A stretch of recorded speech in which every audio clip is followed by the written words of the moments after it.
Alright guys, so the Midnight expansion is upon us. It's been out for about a week now, if you include early access. Um, I both played the beta and now obviously live. I did get early access. I've been playing since last Thursday. And I just wanted to kind of make a video about where I'm at right now with Midnight and maybe help some people to have some fun and maybe try what I'm trying and why I'm doing what I'm doing. So I made a video a little while back talking about Death Knight and playing Death Knight because I really wanted to try like tanking. But the more that I level with my friends, I just realized that I can't not heal. So I'm back to my original main on the Priest, and I've been having a ton of fun. I regret nothing. And I'm going to kind of showcase to you guys what I've been doing on Priest that's maybe a little bit different from like the Wowhead guides, Icy Veins guides, and things like that, to give you guys maybe like a fresh take and a playstyle that maybe, hasn't been tried yet by most people or isn't like obvious to some people, etc. Things like that. So, uh, what I really quick want to touch on is just a like very very brief comment on the state of the game from like a UI standpoint. I am not using any add-ons whatsoever. I think that add-ons are a point of frustration for a lot of WoW players. Newer players have the benefit of not really knowing what it was like before, so they don't have as much to compare it to, but veteran players have a lot of gripes with UI and add-ons and blah, blah, blah, blah, blah. I'm going to give just the most brief statement here. Shoot me, whatever, in the comments, but just play without add-ons, okay? Please, just try the game without add-ons. Let's just use what they give us and try to enjoy that, okay? I know it's going to be different for some of you. Just give it a shot. Maybe you'll get used to it, maybe you won't, but just try it, all right? So, I'm playing the game with no add-ons whatsoever. I'm not going to discuss like my whole layout. I'm just saying it's been fine for me. All the things that I feel like I need to be able to track, I can, okay? I know it's different for some other classes, but for me, on Priest specifically, the UI works great. Damage meter, great. Everything else, okay? So, enough of that. Priest specifically, what makes Holy Priest so fun for me, and why have I done what I'm doing that's different from Wowhead and Icy Veins?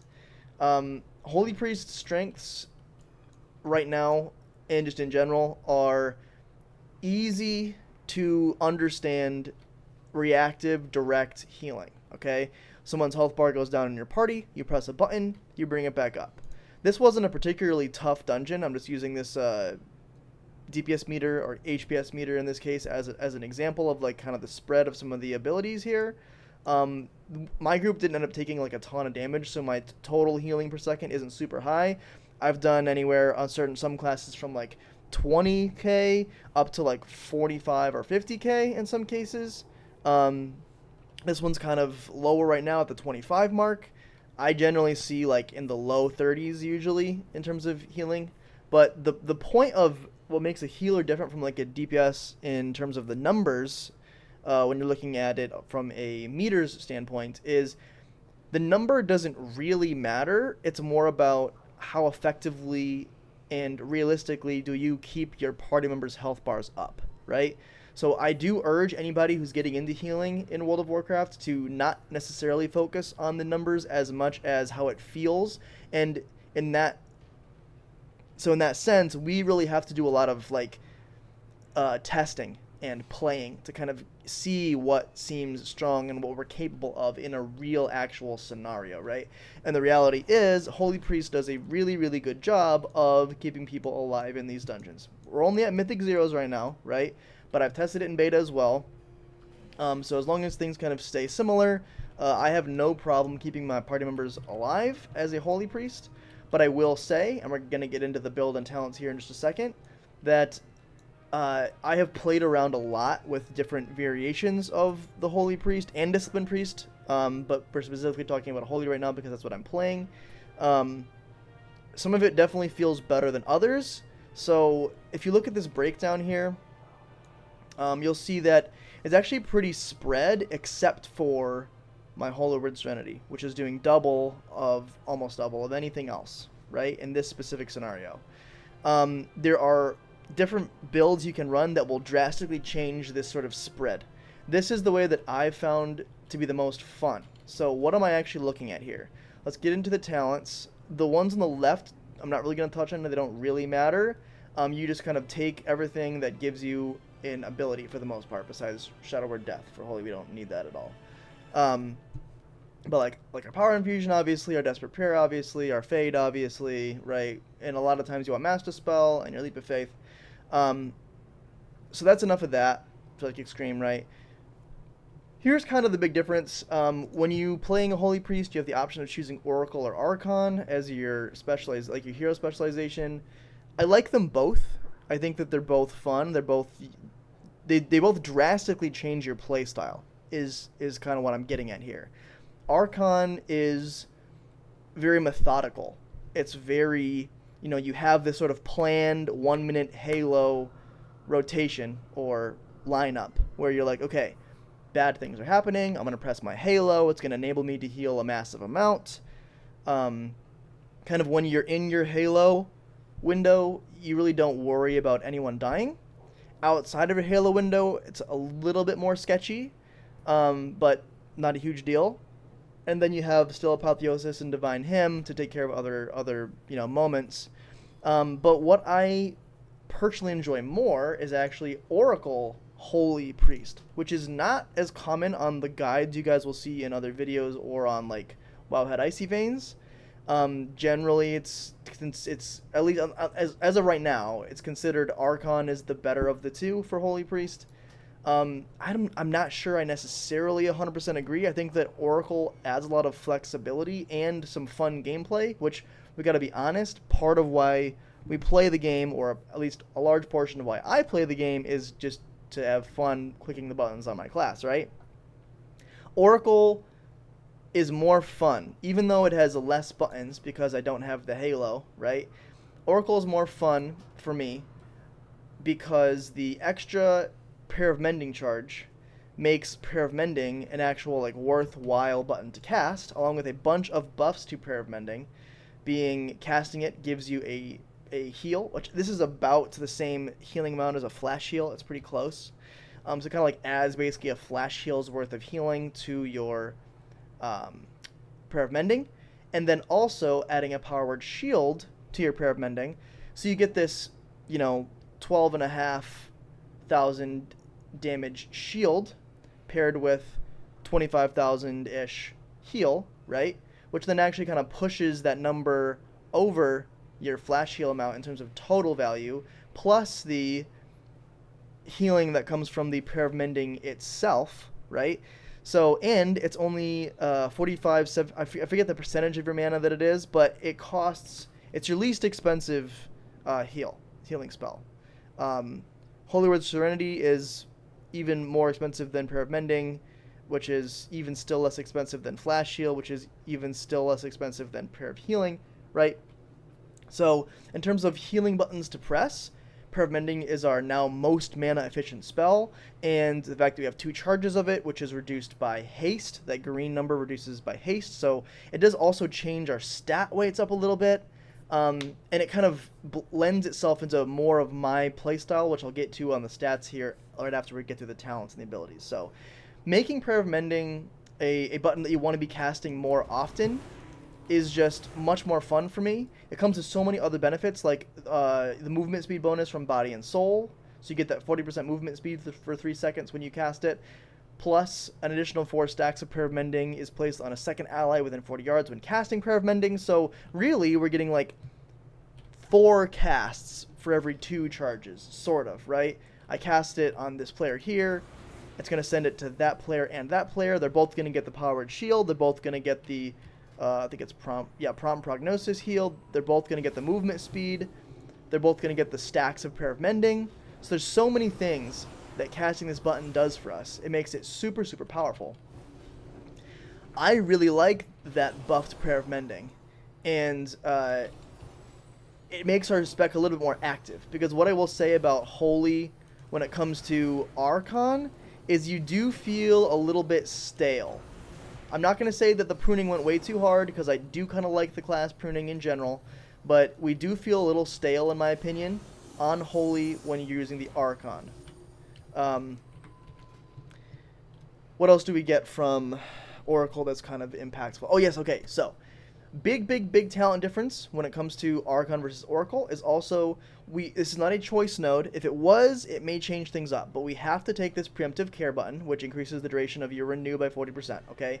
That kind of incentivizes us to not only spec into the renew talents, like lasting words, okay? Because we no longer have renew as an active ability like we did before. Now it is a passive only. We can only get it from two sources. One being Light's Resurgence, where our Prayer of Mending has a chance to apply Renew to an ally, and then our Lasting Words. Holy Word Serenity applies, Renew to the targets, and then when you take Ultimate Serenity, there's some additional, procs there from that as well. I'm getting ahead of myself, but we get Renew from our talents, okay? It's no longer a button that we press. So, that's part of the pruning that happened in Midnight. We're getting Renew from our talents, and we are incentivized to take those talents because of being an Oracle and having this preemptive care, alright? Along with that, our Mastery increases the healing of Renew by a percentage, okay? So we are incentivized to want Mastery. We are incentivized to want to take these renew talents, right? Which also Prismatic Echoes increases the healing done by your Mastery, Echo of Light, and your Renew by 40%. So there's so many kind of necessities when it comes to Oracle and building around Renew just because of this talent right here, right? So the other thing, I know this is a lot, guys. The other thing that Oracle benefits from is our Benediction, our Apex talents, these new Midnight Apex talents, benefit more from Oracle than from Archon. Archon has a little bit more uptime on your Apotheosis, which does benefit from this Benediction, these 4 points of Benediction here. If you read, during Apotheosis, Flash Heal is upgraded to Benediction, so we have a little bit more uptime on Apotheosis as an Archon, so there's some benefit there, but more importantly, rank 1, Prayer of Healing has a chance to upgrade your next Flash Heal into Benediction.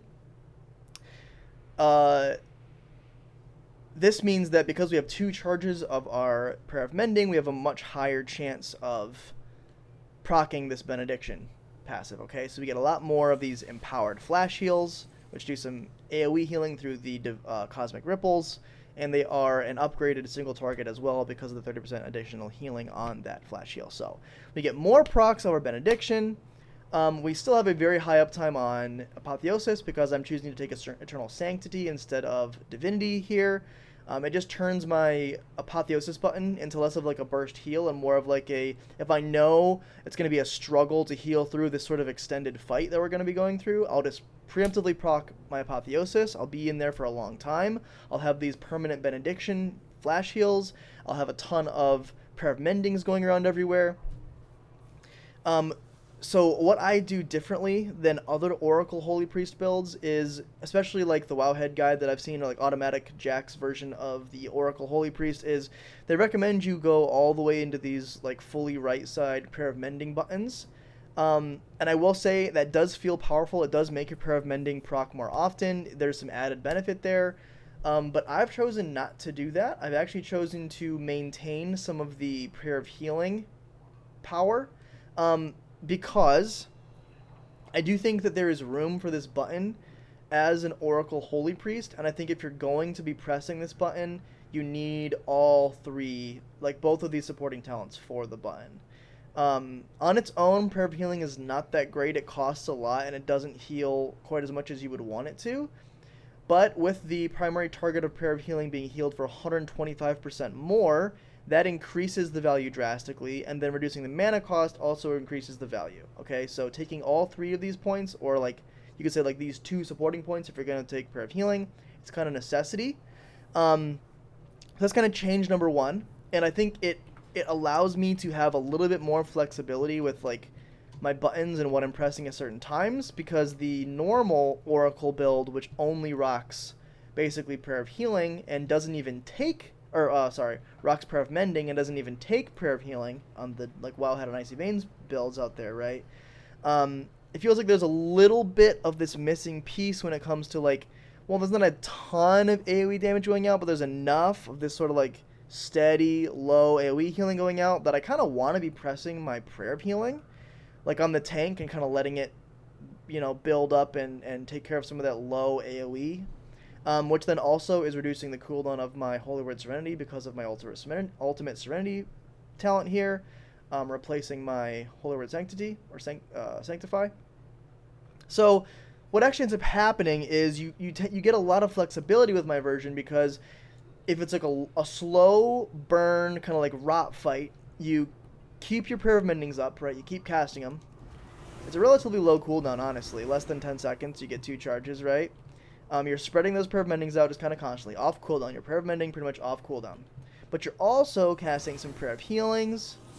Prayer of Healings, right? Prayer of Healings. Prayer of Mending, right? Prayer of Healing.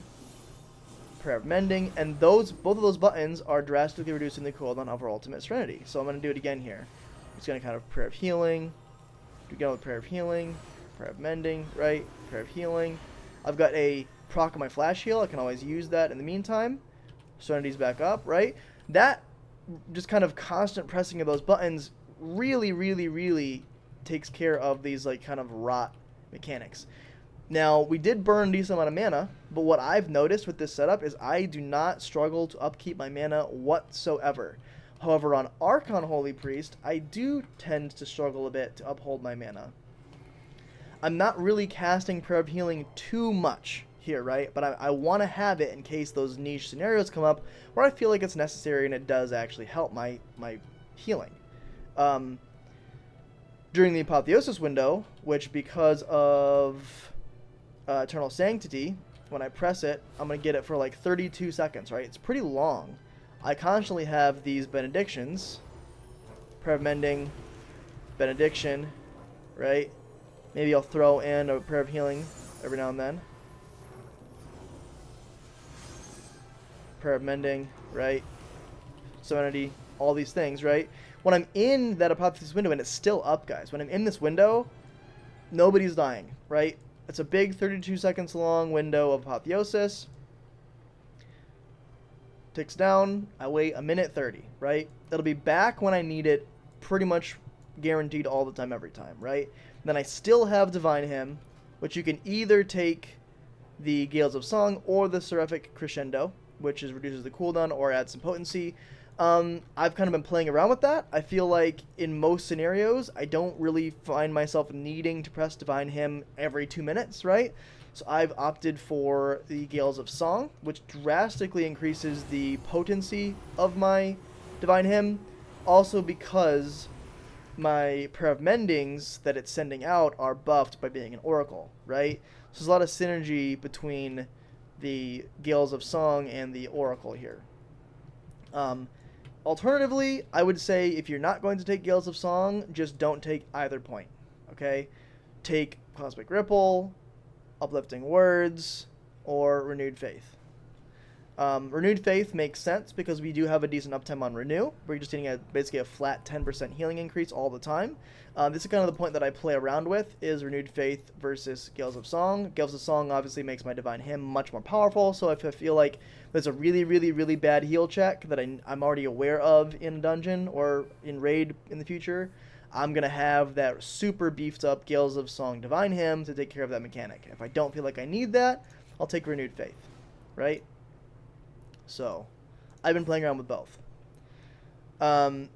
That pretty much covers it. I guess what I'll kind of touch on last is in like dangerous progression content. I think that Restitution is a good talent for you guys to pick up. It makes it so that you don't die when you proc your when you die and you proc your passive of your Spirit of Redemption, you will then resurrect as opposed to being dead for good.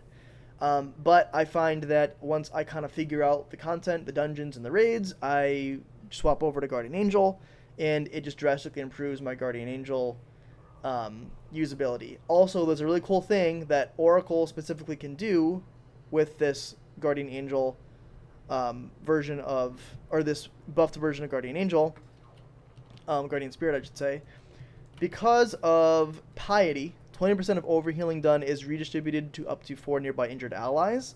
In some big AoE rough situations, you can Guardian Spirit yourself or the tank or someone like that, and you can pump healing out, and as you're pumping this healing out, right, it's being converted, it's even more AoE healing because anyone who's being overhealed is having that overhealing spread out to your other allies. So that's pretty cool, and it kind of adds this additional function to Guardian Spirit. Instead of a 3-minute cooldown, it goes down to 1-minute cooldown when the person doesn't die. So you basically have like a 1-minute cooldown of that sort of like beefed up AoE healing if you want to utilize it that way. So that's kind of cool to do. What else is here? I am taking Censure and all of the supporting Chastise talents because I'm mostly doing Mythic Dungeons and open world PvP, where the Censure is very good to be able to stun things off your Chastise, and then the additional damage from Imperial Blaze and Burning Vehemence is just like a super necessity. I don't know what my damage done in this one was here. Like 13,000. So that's actually pretty good. It's one of the better healer damage abilities healers you can do damage on. And as you can see, most of that is Holy Fire, right? Because of Imperial Blaze and Burning Vehemence, right? Okay. I choose to take Enlightenment because I like the mana regeneration. I feel like it is noticeable. Some builds don't recommend it. I actually do recommend it. I think that it is noticeable. I already kind of touched on Lasting Words and Prismatic Echoes. I would actually say the Divine Image is not that good right now. However, our tier set we're going to be getting plays around Divine Image, so I'm kind of like preparing myself for when that's good and running it right now. So I would just kind of keep this as like a set it and forget it. We're just going to take Divine Image and get used to it and utilize it, and so it's there for the future. Ultimate Serenity. Okay, this is the last thing that I'll touch on with talents. I think the Ultimate Serenity version of the build of Holy Priest in general is just more fun. It adds a lot of simplicity and power to your holy word Serenity. I think that there is an argument to be made for not taking it and actually having your castable Holy Word Sanctify. But I just really love the playstyle of this. I think it's a great change. It's a really cool talent. I hope they keep it moving forward. Increasing the healing done and giving it a splash, it's like what I want to use it on. It's like it allows me to use the spell the way that I want to use it every single time. I don't really feel like I struggle with AoE healing, right?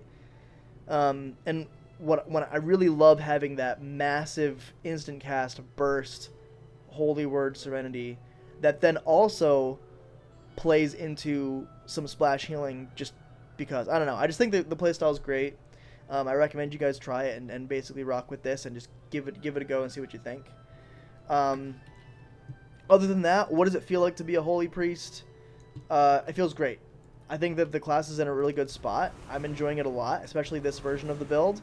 I'm going to kind of end the video there, guys, and just say that, like, you know, if you were considering playing Holy Priest and you haven't yet, level 1, we've still got a little bit of time before, you know, the season starts. Get your Holy Priest up to 90, get some gear, do some Mythic Zeros, try my build out, see what you think, and I'll catch you guys at midnight. See ya.